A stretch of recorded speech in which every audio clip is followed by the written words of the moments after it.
എന്നിട്ടാ ചോറ് നെയ്ച്ചോറ് തിളച്ചുകൊണ്ടിരിക്കുന്നു.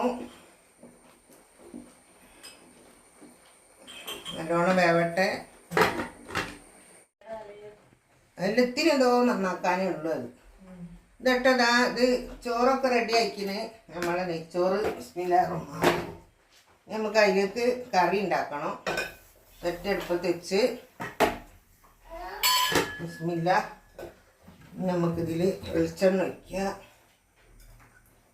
വെളിച്ചെണ്ണ ഒഴിച്ച് നല്ലോണം ഒന്ന് ചൂടാവട്ടെ വെളിച്ചെണ്ണ. ഇതാ നമ്മളെ എണ്ണ എല്ലാം ഒഴിച്ച് ചൂടായി. ഉള്ളി ഇട്ടെടുത്തിട്ടുണ്ട്. ഒന്ന് വേവട്ടെ. നമ്മൾ ചെട്ട് കടിച്ചിട്ട്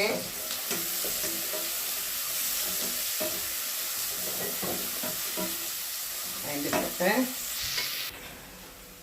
എന്നിട്ടാ വെളുത്തുള്ളി ആട്ടിയതാണിത്. നമുക്കതിൽ ഇട്ടെടുത്തിട്ട് ഒന്നും കൂടെ വഴറ്റിയെടുക്കാം.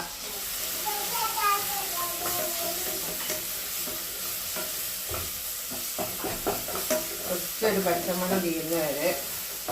അത് കഴിഞ്ഞിട്ട് നമുക്ക് തക്കാളി ഇതിലേക്ക് ഇട്ട് കൊടുക്കുക. തക്കാളി ഒന്ന് മൂടി വെച്ചിട്ട് നല്ലോണം നലിഞ്ഞ് വേവട്ടെ. കുറച്ച് ഉപ്പ് ഇട്ട് കൊടുക്കണം. ഉപ്പിടാഞ്ഞാൽ പെട്ടെന്ന് വെന്തിട്ടില്ല.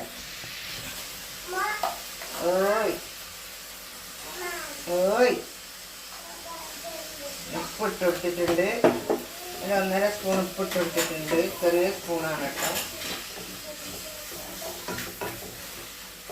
ഇതൊന്ന് കിടന്ന് വേവട്ടെ. എല്ലാം വെന്ത് പാല് പോലെ ആവട്ടെ. ഇതൊക്കെ ഇതായി ഞാൻ 2 പച്ചമുളക് മുറിച്ചിട്ടിട്ട് മക്കളെ. ഇതിലിതാ മസാലപ്പൊടി ഇടണം, മുളകും പൊടി ഇടണം, മഞ്ഞൾപ്പൊടി ഇടണം. മസാലപ്പൊടി ഇട്ട് കൊടുത്തിട്ടുണ്ട് 2.5 സ്പൂണ്. എന്താ മുളക് പൊടി പിന്നെ വറുത്ത മുളക് പൊടിയാണ് കേട്ടോ. അതിനെക്കൊണ്ട് അത് ചൂടാക്കേണ്ട ആവശ്യമില്ല.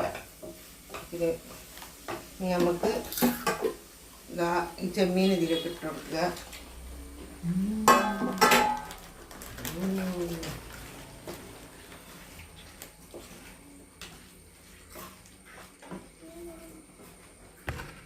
അങ്ങനെ ഞാൻ വറുത്ത മുളക് പൊടി മഞ്ഞൾപ്പൊടി ഇട്ടിട്ടുണ്ട്. ഇനി നമുക്ക് ഇതിലേക്ക് വെള്ളം ഒഴിച്ച് കൊടുക്കാം കേട്ടോ.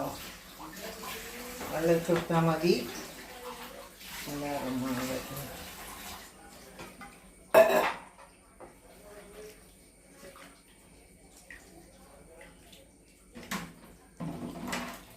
നോക്കട്ടെ. ഉപ്പൊക്കെ കറക്റ്റാണ്. ഇതൊന്ന് വേവട്ടെ.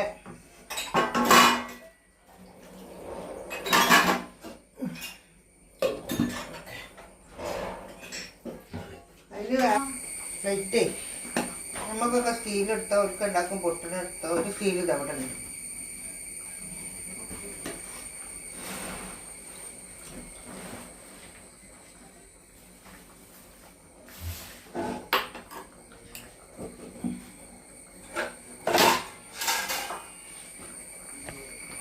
അങ്ങനെതാ ഒന്ന് തിളച്ച് വെന്ത് റെഡി ആയിട്ടുണ്ട്. ഈ വീഡിയോ ഇഷ്ടപ്പെട്ട എല്ലാവരും ലൈക്ക് ചെയ്യുക, ഷെയർ ചെയ്യുക, സബ്സ്ക്രൈബ് ചെയ്യുക. Okay, by.